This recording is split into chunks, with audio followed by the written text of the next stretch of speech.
around my story. My love betrayed me. Episode: a boy discovers his girlfriend cheating on him with his brother.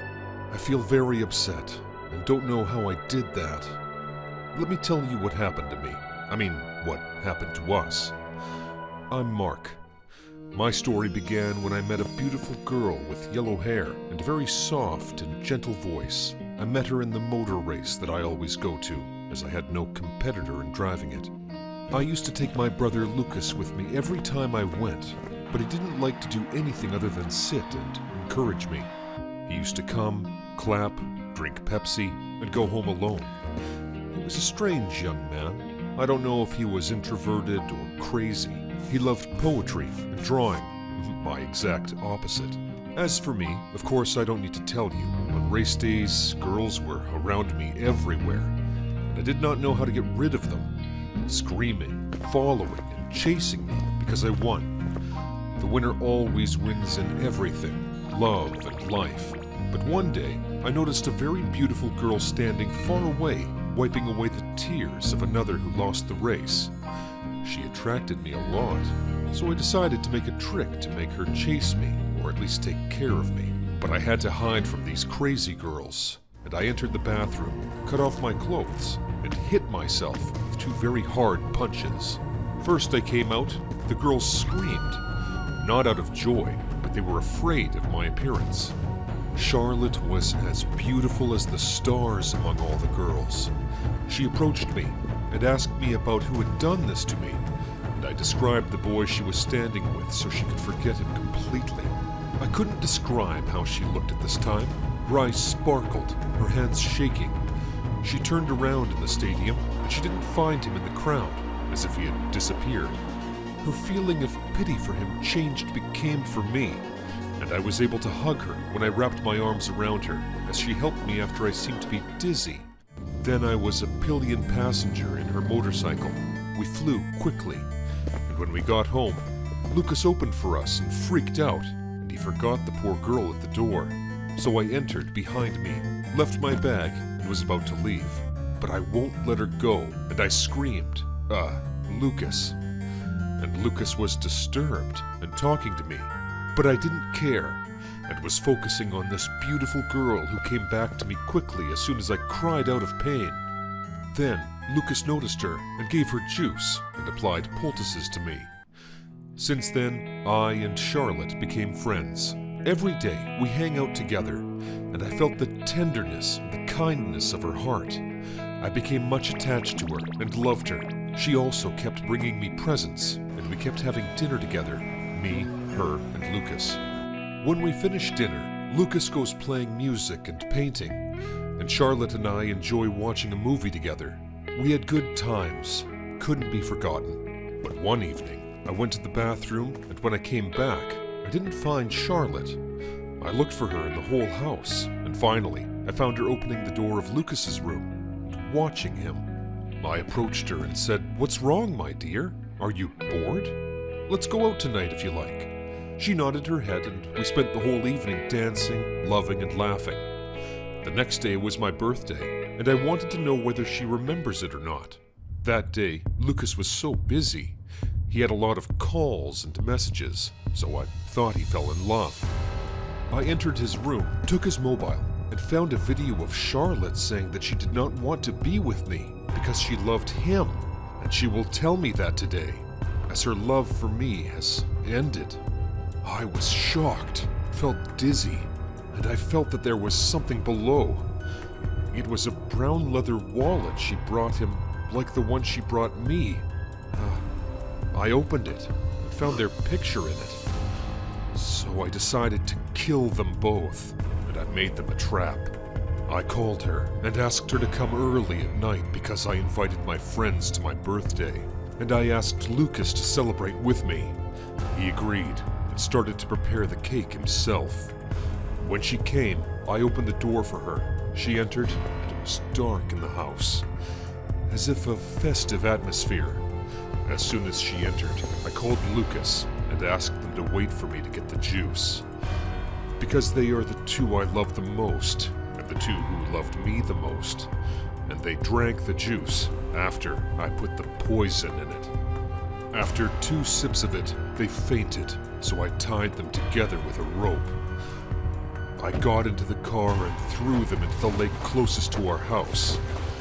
I still feel that I did not take revenge for their betrayal, but I became miserable. Where are Lucas's joy and Charlotte's love? I am alone. Can you tell me how to repent? I don't know what to do. Hi, my name is Lisa.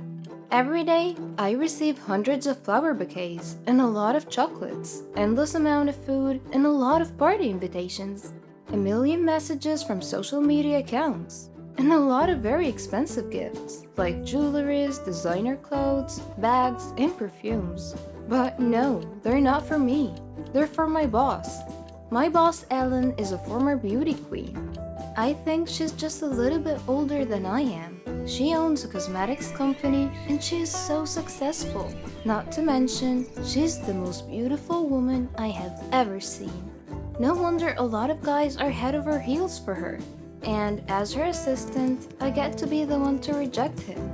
Also, if I'm lucky and she's in the mood, she'll let me have the gifts that came from her fans.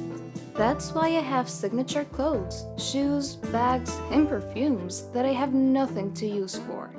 Good thing is, we have the same size, and we're the same height. Okay, back to Ellen. She's dating somebody right now. His name is John, but I'm pretty sure she's cheating on him. She once told me that she does not really like John because he's boring. But me, I like John. He's a good guy. He always greets me when he sees me around. It's a big deal for me because I get used to being ignored by people all the time. But not John. He always smiles at me. I'm not the type of woman you will notice across the room. Well, it could mean the opposite for not a very good reason. Thanks to this big scar I have on my face since birth. Having said that, I've never had any guys who were serious about me. Either taking me out on a date just to pull a prank on me, or just want to win a bet. Unlike John with Ellen, I can see that he's super in love with her, while Ellen is just pretending because of money. John's family owns a chain of malls. Yes, he is much richer than she is. One time, Ellen said she wants to go to the plastic surgery clinic. I told her she does not need a plastic surgery. She just said, "Just go with me, silly." So I just followed her. Turns out, she's having an affair with the plastic surgeon. His name is Mike, and she's been with him ever since she and John became together 2 years ago. The surgeon looks arrogant, not like John, who's full of compassion. One time, Mike told Ellen that he can remove the scar on my face. Ellen just laughed and said, "Just let her be. I think that's her lucky charm." I was hurt, and I think what she said was mean, but I just brushed it off and laughed with them. Ellen is really mean, but at least she pays me well. If not for her, my mom's life would not be extended. I needed a lot of money for her operation a couple of years ago. Ellen helped me through all of it. On the other hand, I must also say that my life is hell because Ellen doesn't know a single thing about organizing. And I believe that I'm the sole reason why her company is still up and running. Not to brag, but I think 80% of the reason why she's successful is because of me. 20% is because of her looks and beauty. Yet of course, nobody knows that except her and me. Ellen says I owe my life to her. She always says that if I dare leave her, she will have another scar to my face, which is really mean. But I don't hate her. I've actually learned to love her. And I agree that I have a great life because of her. She let me live in the townhouse she bought. She gave me a car. Besides, she's always given me nice things. What more can I ask for, right? Then one day, John told me that he's planning to propose to Ellen. I got worried, and to be honest, I was not really happy about it. I want to tell John that Ellen does not feel the same way about him, and she probably would just say no. And if ever she says yes, I know that she's only after his money. I suddenly felt sad. How I wish a man like him would come to me like this. "Lisa, will you..." My eyes got so big, I thought he was gonna propose to me. "Will you help me plan the proposal?" John asked. "Oh, of course. It would be my pleasure, John. He just smiled at me. This man is really simple and down to earth. So I helped him plan the proposal, even though I knew it would not be a very good idea. I don't know how many times I contemplated on telling him the truth, that Ellen is cheating on him. But I don't think it's my place. I should not meddle in their life. But am I doing the right thing? Would I really let this man marry a woman who does not really love him? John deserves more than Ellen. Actually, he deserves someone like me. Someone who will be there for him and take care of him forever. Oh, silly me, what am I thinking? But seriously, I need to do something. So I decided to try and see what Ellen's reaction would be.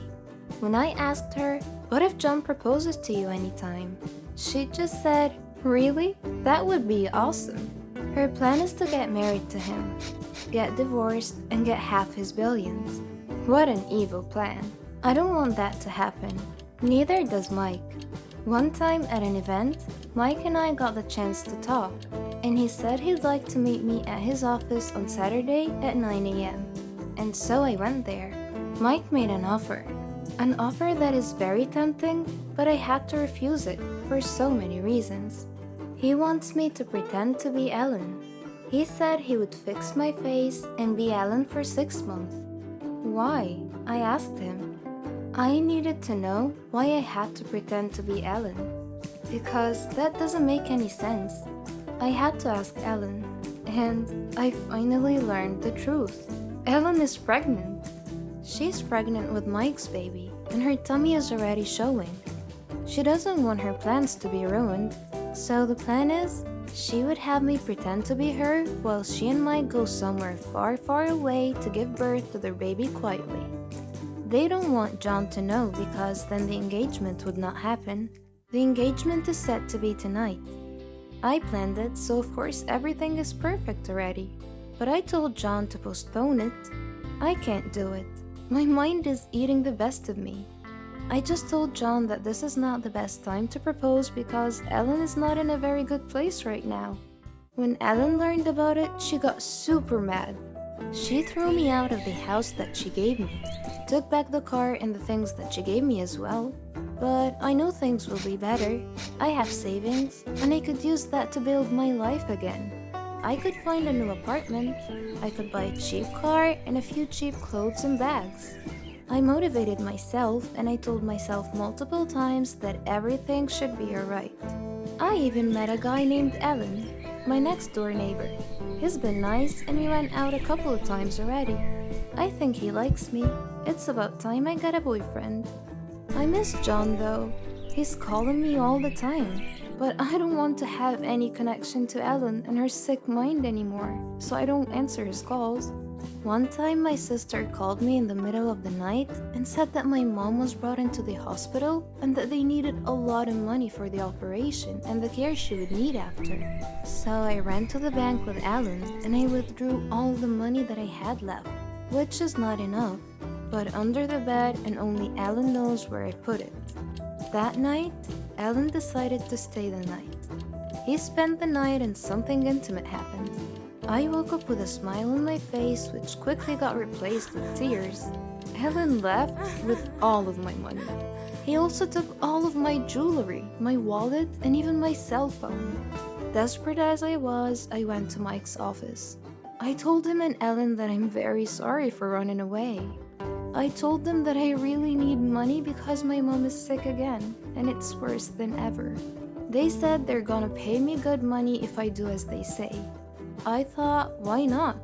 I would have John, I would be pretty, I would be able to save my mother's life, and I would have a good life. And so I made a deal with them. I'll pretend to be Ellen for a year. It should give them enough time to give birth and settle everything before going back home. She said I have to make sure that John would not call it quits. She also said that I just have to delay the engagement for a year because of course, if a grand wedding should happen, Ellen would want to be the bride. And that would also save us from all the legal matters that we might have to face, including fraud, among other things. So Ellen and Mike left the country. I was left alone with John. The plastic surgery was successful. I look like Ellen now. I'm very pretty. I have a beautiful face, but I'm not happy. Until the day came that I got to be with John. At first, I had a hard time pretending to be Ellen. But with the business side, it's fine. I'm familiar with everything because I'm basically the one running it. John introduced me to his family. I fell for him even more when I knew that John was a miracle baby. His family is so sweet. I fell in love with all of them. I wonder why Ellen did not appreciate any of this. Then, the biggest surprise of all, his father announced that he's given me a share. Okay, let me talk it down a little. Well, his father decided to give me a mall. Yes, a freaking mall. Well, I know it's not really for me, it's for Ellen, but I am happy. The night ended and John and I were left alone in the garden. We laid down on the grass and John was surprised. He said that the Ellen he knows would not do that. Oops, did I do something wrong? He looked me in the eye and he hugged me. His hug was so sweet. It's the hug that I know I would not get used to even for a lifetime. I love you, Ellen, he said. I love you too, John. My heart is breaking a little because I mean it to me as Lisa. Do you really love me? He asked. Of course I do, I said. He's making me nervous. If I ask you to marry me tomorrow, will you say yes? He asked. He smiled and took out a ring. And the diamond was so beautiful. It was so big. It's really beautiful. But if this is real and it's really meant for me, I won't mind how big the diamond is. I planned proposing to you for a long time now, Ellen. I even asked for Lisa's help. How I wish she could see this, he said. So, will you marry me, Ellen? He asked. My mind says, oh no, but my heart says, yes.